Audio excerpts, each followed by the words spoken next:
Hey guys, what's up? It's Adam here, aka Casino Guy. Welcome back to the Movie Vault. If you've seen my previous movie review, you know that I'm back to reviewing the Halloween franchise yet again. Now, the first Halloween that came out in the year of 1978 was a classic. Love everything about the movie. I love the whole Michael Myers character, everything he stood for. You know, the concept about this kid stabbing his sister to death, but sparing the life of his baby sister. We don't know why. We don't know what possessed his mind to do such an evil act. And then the fact that he was taken away to a psychiatric hospital and all them years later he comes back, stalks Laurie. And I like it when we use that term for Michael Myers, stalking, because that's all he ever fucking did. That's what made him so scary, the fact that he just stalked his victims. He stalked them, you don't know when he was going to show up next. And his kills were generally slow and very sudden as well at the same time. I mean, 1 minute he's appearing outside of a school window, behind a washing line with sheets on, behind a bush. And there's certain angles in cameras where you just saw glimpses of Michael Myers and you didn't know when you were going to see him again. That's what made him scary and chilling.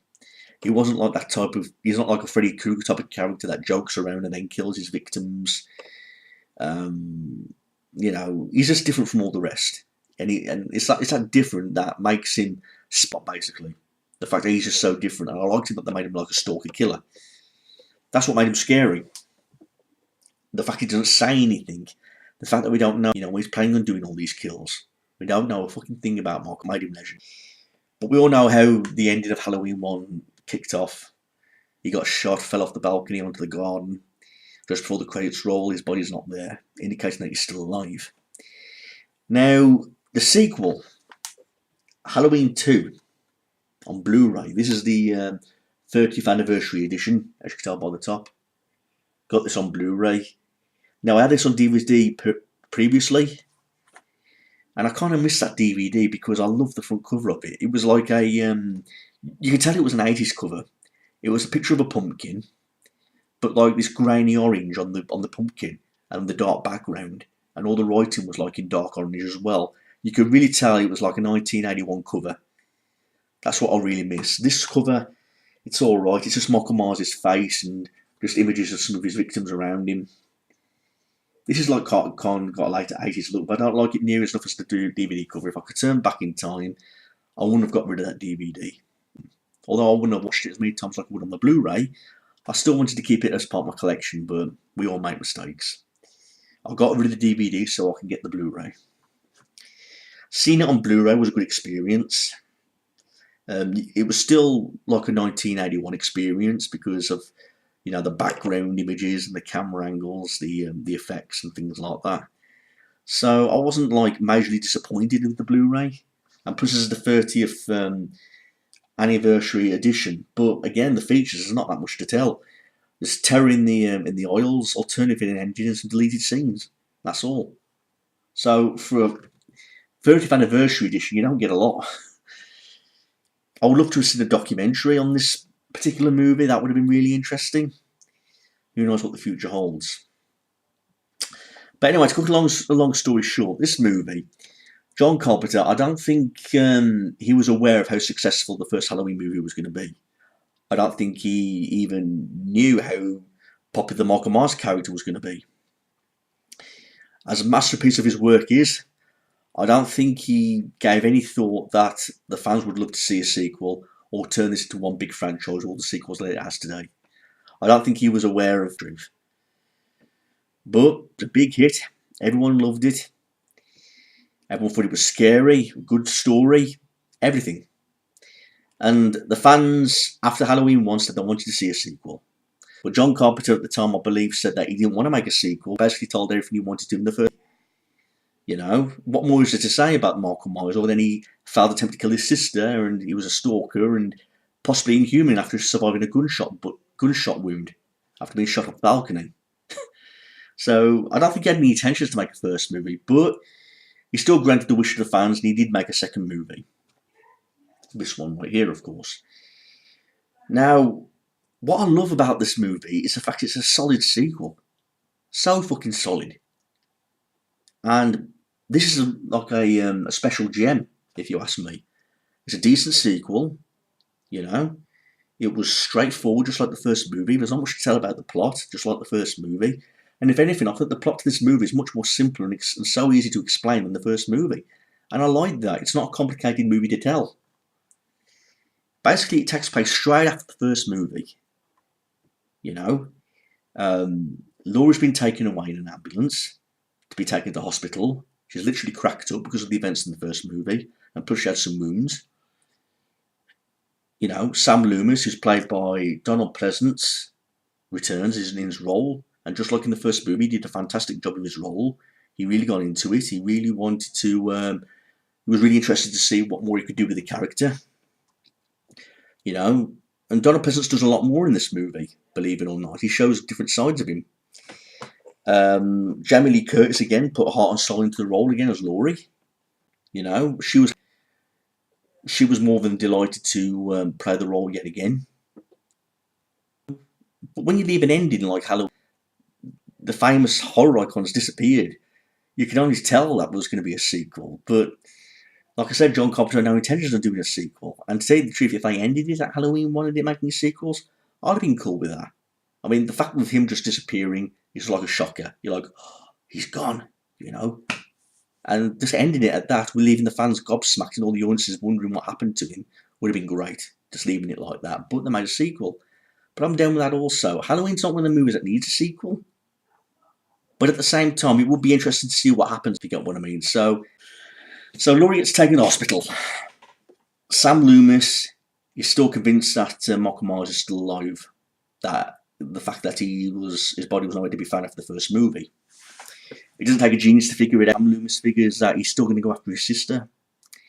He finds out, and he knows for where next. To the hospital to get his sister once and for all. Very simple.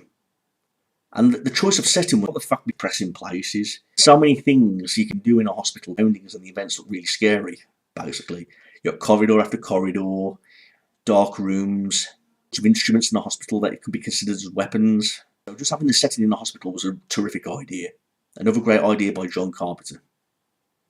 So like in the first movie, you got all them different settings and making them scary, bringing it to life, like with Michael Myers appearing in different areas. That was great.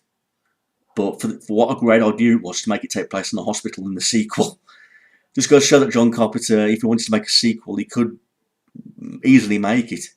Just pure genius ideas like it taking place in the hospital just makes it overall, you know, legendary, basically. You know, gore-wise in this movie, there is a lot of gore scenes in this film. That wasn't John Carpenter's intention, I don't believe, like in the first movie. You do see slight gore scenes in the first movie, but fans apparently wanted to see a little bit more gore. They say, oh, we want to see gore, you know, that's going to make it more scary. That's not exactly the case. There's loads of gory movies out there that are nowhere near scary. They just throw gore in for the sake of them to just be disgusting, and quite frankly, it doesn't work. John Carpenter still wanted to make Michael Myers scary. And I agree with John Carpenter when he says you don't have to have gore in a movie to make it scary, basically. You can make Michael Myers as scary as you want with your own imagination. Plus, with the events that's happening in the film, that will even help you even more. But there is gore scenes in Halloween 2, I admit. You know, who can forget the scene where, like, the axe hammer went in that doctor's head? Or the scene where the nurse gets the side of her head stabbed in. You know, so I think it was with a needle, I think, but good scenes, you know. And again, the setting just made it overall even better. Like the instruments, like I mentioned, like the axe hammer and the fucking needles and stuff like that. Great ideas for instruments. You don't have to be creative when it's taking place and setting in a hospital. There's tons of things around you that can be used as a weapon or a favour towards Michael Myers or killing his victim. So imagine you got Michael Myers stalking you in the first movie from place to place. Imagine how scary Michael Myers would be if it was in a hospital, inside this hospital, with people around you thinking that you've lost your mind. So you've got a lost mind to deal with. Michael Myers is coming after you, but at the same time you've got the scares of thinking, is he going to be in the next room? You know, what's going to happen next? So it was creative for what it was. I was overall impressed with Halloween 2. Laurie Strode shows her scared sides, but one thing I liked about Laurie, she was a fighter. She tried to fight off Michael Myers. You get a lot of these women in some horror movies where they just annoy you, they scream hysterically, and they don't even try and fight their killers or the nemesis or anything like that. But Laurie Strode actually attempts to try and stop Michael Myers. So she's like a liable go-getter, if you get what I mean. Sam Loomis takes part. He's in the hospital as well, trying to stop Michael Myers. And there's a scene where Michael Myers, sorry, not Michael Myers, there's a scene where Sam Loomis and Laurie Strode actually work together to try and stop Michael Myers. And the way they ended the movie was just great. It was really great because it was like an inferno scene. You know, I believe Michael Myers got shot in the eyes or something, and you see blood running down his mask. That was a good little idea. But the scene where one of the bottles leaked, you know, the bottles in the hospital, and it was set, a light was set and caused an inferno all the way around the hospital, which caused Michael Myers to get burnt alive, basically. He goes to the next room, eventually dropping on his knees and burning the fuck to death. He was literally ashes. So, if that doesn't kill Michael Myers, what the fuck can? And we learned that in later sequels that were made shortly thereafter. So, a bullet didn't stop Michael Myers at the end of the first movie. We later learn when he makes his return in the Return of Michael Myers in Part 4, fire didn't stop him either. So, but it was a good way. From start to finish, it was a great idea. Great idea that it took place right after number 1. Great idea in the middle, where it takes place in the hospital. And great idea at the ending. You know, where it takes place like in the Inferno scene, with Laurie Strode and Sam Loomis working together to stop Michael Myers, 2 of the original main characters. You know, fantastic idea. Along the way, you get kills to doctors and nurses. Along the way, you get Laurie Strode in a mental state trying to fight back her brother, Michael Myers. Sam Loomis doing a good job, but showing more of like a kick-ass side of him by attacking Michael Myers and shooting him and all that shit. So, you get a little bit of everything in this movie, and it's a solid sequel. Although it may not be needed, and John Carpenter had no intentions of making a sequel, it worked. And I have nothing but respect for John Carpenter for pulling off such a solid sequel. Really don't. Didn't agree at first, but then he did. And where most actors say they don't really give a toss, or the acting scenes for the sake of it, or for the money, and some directors make a sequel just because to get nagging fans off their back, John Carpenter feel like he was under pressure in some certain ways, but still, he cared about the character, he cared about his story, he cared about his movie, and he made a solid sequel for everyone. And also giving fans what they want by inserting more gore scenes. So he gave everybody what they want. I mean, when I look at some more facts about this movie, there's just so many interesting facts. I mean, budget of $2.5 million and made $25.5 million at the box office. Directed by Rick Rosenthal, produced by Deborah Hill and John Carpenter as well. It was also written by John Carpenter and Deborah Hill. 92 minutes long, so a reasonable long lengthly of a movie. There was according to Chris, it got mixed, mainly because of the stuff I've stated in this movie. But got good reviews in certain departments. They did a television cut for it also.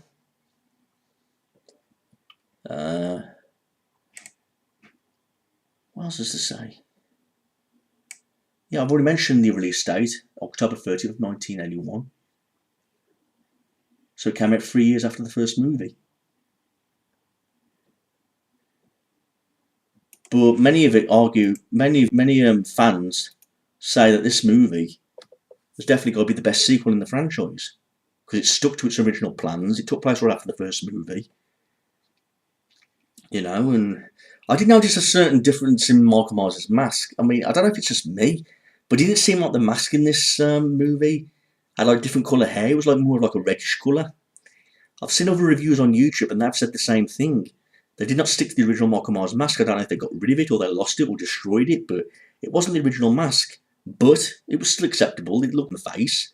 In my opinion, Halloween 5 had the worst fucking mask out of the whole fucking bunch.